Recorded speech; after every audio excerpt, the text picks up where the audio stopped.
जिल्ह्यातील 11 विधानसभा मतदारसंघातील 3738 मतदान केंद्रांवर आज सकाळी 7 वाजल्यापासून मतदानाची प्रक्रिया सुरू झाली आहे। त्यातील 2305 मतदान केंद्रांवर वेबकास्टिंगची यंत्रणा कार्यान्वित करण्यात आली आहे। सोलापूर जिल्ह्यातील सर्वच मतदान केंद्रांवर ही यंत्रणा लावली आहे।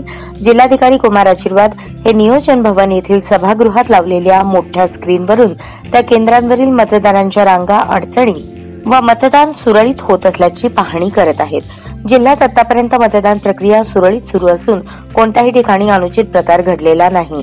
प्रत्येक मतदारसंघात पोलिसांचा मोठा बंदोबस्त लावण्यात आला असून पोलीस प्रमुखांच्याही भेटी सुरू आहेत। पोलिसांनी अनेक केंद्र परिसरात स्वतंत्र सीसीटीव्ही कॅमेरे लावले असून काही ठिकाणी ड्रोनचा वापर देखील केला जात आहे। संशयास्पद हालचाल आढळल्यानंतर तात्काळ त्या ठिकाणी पोलिसांचा फौजफाटा पाठवला जात आहे। अनेक मतदान केंद्रांवर रांगा असून काही ठिकाणी मतदान केंद्रावर गर्दीच नसल्याचे चित्र आहे।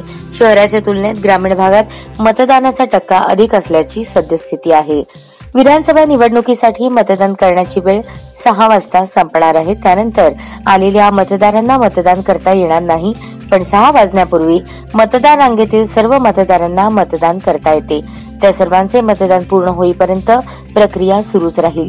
दुपारी 2 वाजेपर्यंत जिल्ह्यातील मतदानाची एकूण टक्केवारी 40% पोहोचली आहे।